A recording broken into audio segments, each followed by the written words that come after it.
The iPhone 17 is $2,500 pricier in India than in the US. When Apple unveiled the iPhone 17 on September 14, 2024, the base model launched in the United States at $999 after a typical $50 carrier subsidy.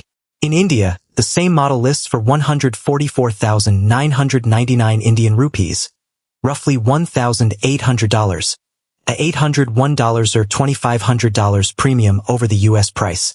That gap shocked analysts who expected a modest markup, and online forums erupted with complaints. But why does a phone that costs under $1,000 stateside jump to nearly $2,000 across the ocean? India levies a 100% customs duty on imported smartphones, effectively doubling any foreign price tag. The duty applies to every component above 10 grams, and the goods and services tax adds 28% on top, while a 5% luxury cess tax on an extra 2,000 rupees per device. For a $999 device, these tariffs alone contribute roughly $500 to the final cost. Therefore, the import tax structure alone explains a large slice of the $2,500 premium, but it isn't the whole story. Apple doesn't set prices in a vacuum. It targets the premium segment that values brand prestige as much as specs. Tim Cook hinted at a global pricing parity philosophy during the Q3 2024 earnings call. Yet he admitted India's market requires a different approach. Apple's premium margin in India reaches 38%, compared with 30% in the US, and a financing scheme launched in March 2024 aims to soften the blow.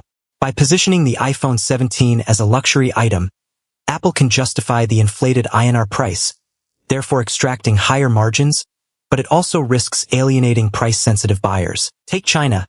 The iPhone 17 rings up at 7,999 yen, about $1,100, while the European Union averages 1,150 euros, roughly $1,200 after VAT. India's 144,999 Indian rupees translates to $1,800, a gap 60% larger than in China and 50% higher than the EU. India's GST collection on smartphones rose 12% YOY in 2023, and the price gap widened 8% since the iPhone 16 launch.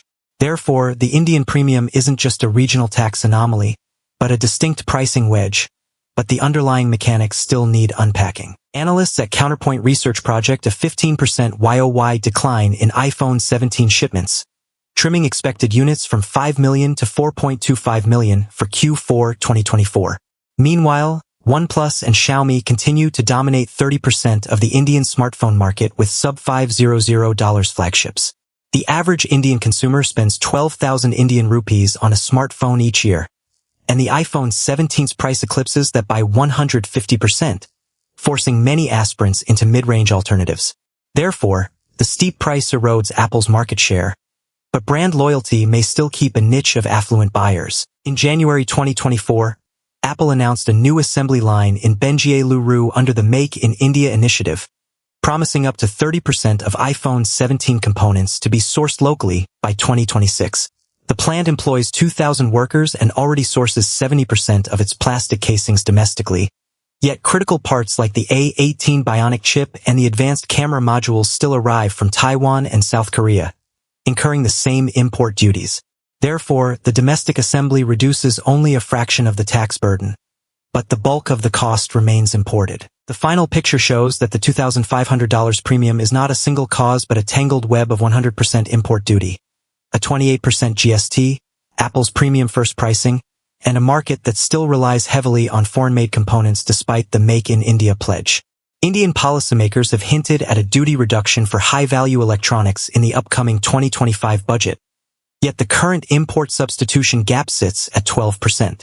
Moreover, Indian consumers' willingness to pay for status amplifies the price elasticity.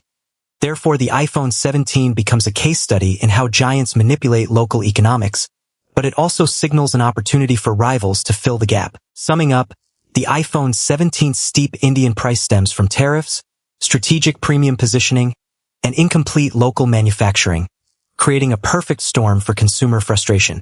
If Apple pushes for a 20% duty reduction in the upcoming fiscal year, the price could drop by $300, bringing it closer to premium Android flagships like the Samsung Galaxy S24 Ultra. Therefore, the next launch could rewrite the price narrative. But until then, Indian buyers must decide whether to splurge or wait for a cheaper alternative. Do you think Indian buyers should keep waiting for a cheaper iPhone?